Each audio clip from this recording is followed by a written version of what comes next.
Two.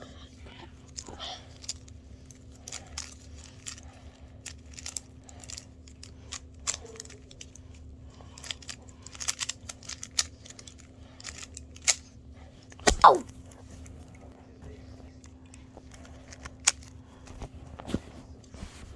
Haha! I was kind of struggling here. Trying to get a white cross. We'll try to solve this side, I guess. Let's try to get the right center there. Now we might have to do some algorithm. So here's how I would like to do my algorithm.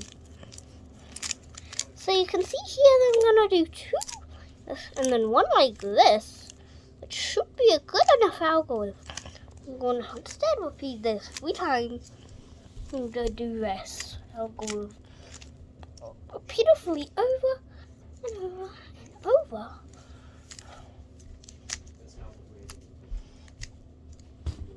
And bye, guys.